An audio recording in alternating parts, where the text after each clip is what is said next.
pyramids. Now we gotta admit, as far as like the scenery, talk about a historic place for a battle. Now the pyramids weren't like right there; they were 30 miles away, but you could see them. Ah, that's not cool. History teachers just get excited when you talk about like Napoleon winning this awesome battle with the pyramids in view. And one of my favorite quotes from Napoleon is before that battle, he gave his guys a pep talk and he said, "Men, 400 centuries of history are watching what you do today." That's crazy. As a history teacher, that gives me goosebumps. Now, he comes back, he tells the newspapers, look how awesome my army did. He left out the fact that they're still there, marooned without ships, and he gets even more popular. Okay? By 1803, he's going to be basically Emperor of France, and now he doesn't have to ask anybody for an army, he can just make his own. And he's fighting the Austrians, they're like the cousins to Germany, and the Russians. Not to be confused with the Prussians with a P, they'll come in later. Okay, so you guys explain. Prussians. So these are the French, right? Yeah. These They're not guys are the French. So Austria. So Napoleon's the French, the Austrians. Well, you could put the French in the Third Coalition. Their empire What was does that mean? one joint The Third empire. Coalition is what the Austrians and the Russians called it. Okay. Austro-Hungarian So, Empire's been The alive. day before the battle actually took place, Napoleon was like, you know what, I'm going to leave this hill. This is a giant hill.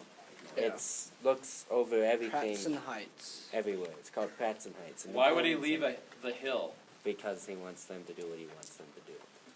But He has a plan for them, and he wants them to Do do we it. agree it's common sense to put your guys on the highest hill and hold that, especially your cannons? Yeah. So he's doing like the totally wrong thing on purpose? Yep. Yeah, Okay. to Okay. make Their the confidence go up. to make their confidence go up, because Tsar Alexander was the guy in charge of the Russians' army, and he was full of himself. Was he? So he thought, you know, we can win this. We have the high ground. No big deal.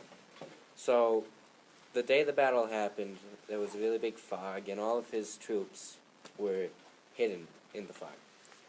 And he had a really weak right flank, and the Austrians were like, hey, let's go over there and kill them and take their flank. But that didn't happen. So they were set up in between two towns with crazy names that I can't pronounce. I have a question. Who are the yellow guys? Yellow guys are the Austrians, green Austrians. guys are the Russians. Blue guys are the French. They were outnumbered So- 3-1. They're outnumbered Okay. pretty bad. Mm. And But did he do that on purpose? yeah, Yeah. he did. And Napoleon wanted them to attack his right flank and take people off the hill. And the Austrians lost and won. It's kind of a mix.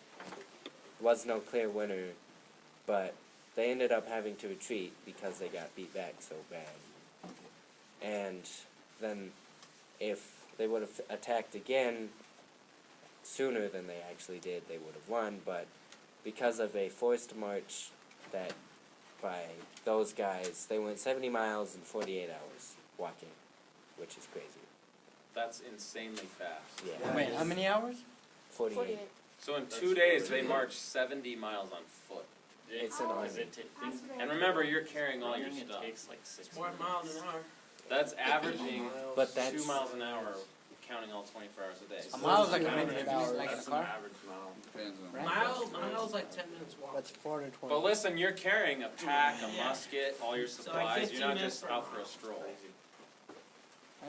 So they showed up, Walk 15 minutes in a mile. and Walk a mile in 15 minutes. the Russians were like, alright, well they have reinforcements, so let's send some more guys down. So they sent down more guys. So the Russians and the yellow guys were teamed up. Yeah. Yep. Do you notice a trend? Is Napoleon pretty much always outnumbered?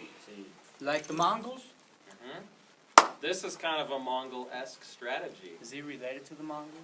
He should. Hey, maybe he's Through his tactics, those yeah, but guys not up? through his maybe blood. he's like somehow A lot related of people are son related to of Mongols. Genghis Khan. Genghis Khan. My cousin. Genghis So Khan.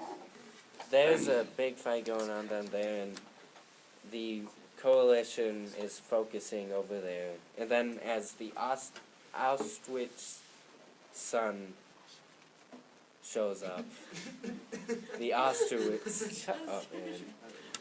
as the Austerlitz sun shows up, all of these people march out of this fog at a really, really weak hill now because everyone left. And they're like, why are you moving the cannons? You don't move cannons. Yeah, you do. No. How'd you don't. get them there in the first place? You moved them. Don't argue with Admiral Nelson. Yeah. You don't look like a man. He's related to me. I Okay, am. continue. Alright, so, and they march up, and since there's essentially no one left on the hill now that they all left, Napoleon seizes the exact center of their line, takes all their cannons, but Russians are scrappy fighters, so they caused a French retreat by sending in their amazing cavalry called the Cossacks. And French retreated, then the French sent in their amazing cavalry that they got from Egypt. And they beat the Russian cavalry, and then they all lost, and Napoleon took their cannons. And Now, what's So the going to French happen won? to the yellow guys undefended on the rest of the hill?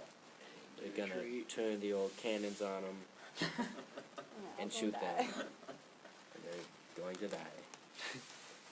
And those guys are like, whoa, crap. And then they retreat. And then they run.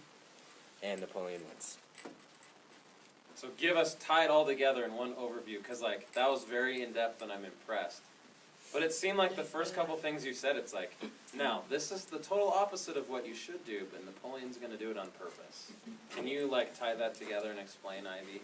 What was his big plan, and then how did it work out? Because, like, since he said that, or he retreated off the hill and wanted them to go up on the hill because they would have, like, more self-confidence and be like, oh, well, we're going to win this, it's going to be easy. And then the fog rolled over and made it super difficult for them to see any of the French. And they just took over. And did he kind of leave those guys on the right by themselves and say, listen, you got the crabby job, but it's important.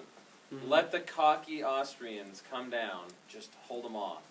We'll go kick the butts of the guys on the hill, and then we'll come down behind them. That's what I would have done. Yes, sometimes. So did all those guys die from the French? No.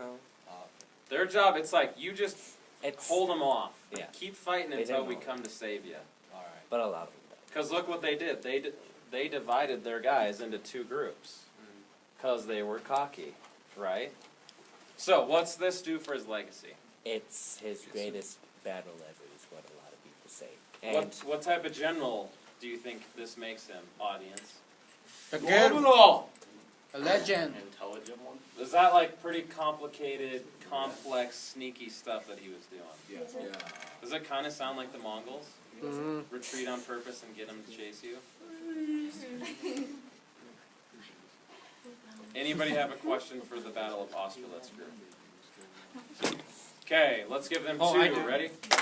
You can ask. Where'd you get these guys at? Risk. from my